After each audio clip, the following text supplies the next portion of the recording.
When you, someone asks you about spiritual direction, how do you describe what that ministry is? I think that definitions can be kind of limiting, but I also think they can be focusing, so it's kind of a both-and sort of thing.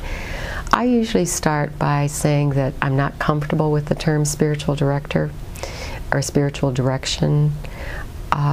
I much prefer spiritual companioning or spiritual guidance. I usually speak of it more as spiritual guidance.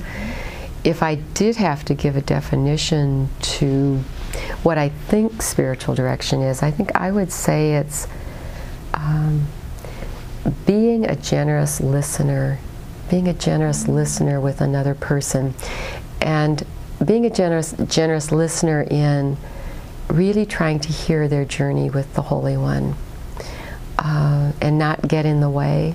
But I really see that. I really see that as, it's not just a side-by-side kind of thing, because that implies there's still some distance between the two. It's somehow or other, it's that there's a connection that happens there where I'm so present. I'm just totally present and listening to you on your journey, and I'm going to try to do so in such a way that, I might give you some suggestions sometimes, but mostly I'm going to try to listen so well that I can help, draw forth what it is that's within you, and just be a journeyer with you on the way. I know when I'm teaching, I'm always looking for a simple definition for spiritual direction. Do you have one? I think it's a companion who listens generously to another person's journey with God or with the Holy One. Would you say that again? I want to hear that again. Yeah. Well, that's not my own. That listen generously is a phrase that I got from Rachel Naomi Raymond in one of her talks.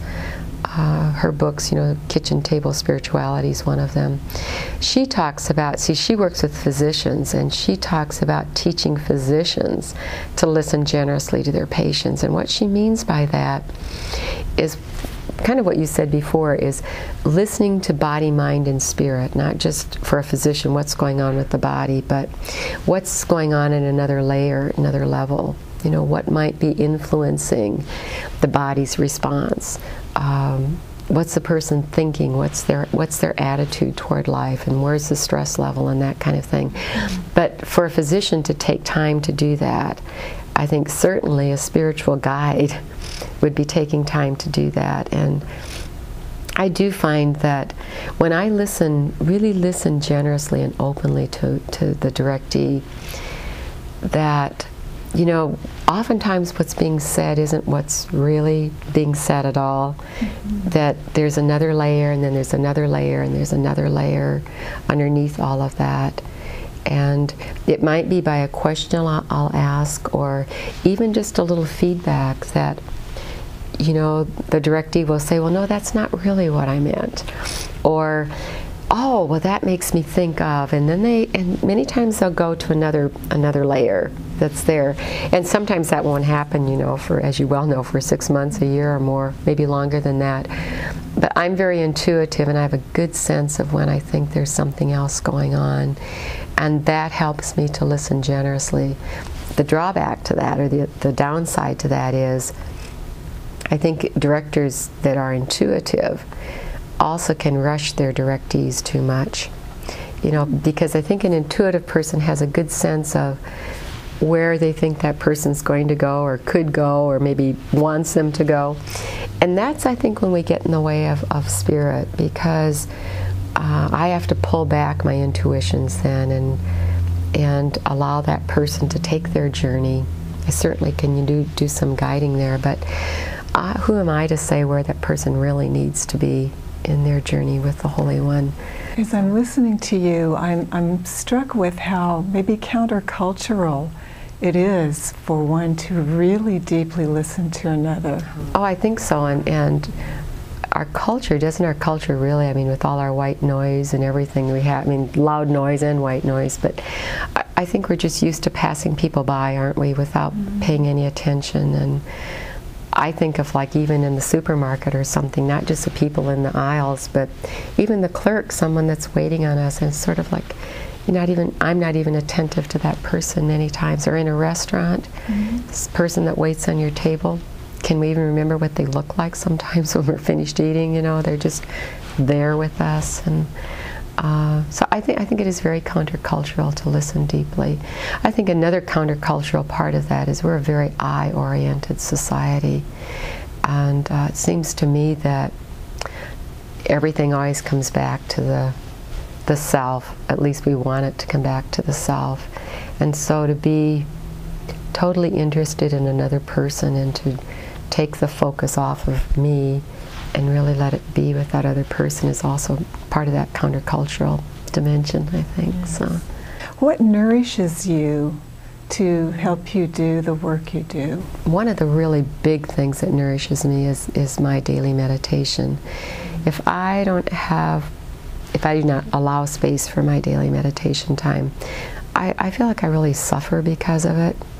So that's a key thing for me. Walking, I'm a big walker, so I walk every day. I walk about 2 or 3 miles every day, and that's also a good time to kind of just process stuff and get settled and get in touch with what's going on inside of me, so I'm not bringing my stuff into the direction process. And I do a lot of reading. I really believe in inspirational reading as well as informational reading. And again, if I'm not reading on a regular basis, I begin to notice that. So it sounds like you're saying that your spirit and your body and your mind are involved in your attention to the spirit. Yeah, that's a really good point. I think we do need to be holistic in our care for ourselves, and it's just so easy not to care for ourselves, isn't it, really? I mean, especially the body part of it, at least it is for me. You know, just keep pushing and moving on, but I do think body, mind, spirit. You know, another thing I would mention too is that I think it's absolutely vital to have a spiritual guide ourselves as a director. And I find that nourishing, besides, you know, beneficial for the focus of my own life's journey. Really very, very helpful, very essential. I can't imagine ever being a spiritual guide without having a guide myself. If someone wanted to be a spiritual director, how would you suggest that they find their path to do that? I think the best thing that can help anybody to be a good spiritual director is to be in spiritual direction themselves. And to be in spiritual direction for quite a while. I learned more about what to do and not to do as a spiritual guide from being in spiritual direction myself.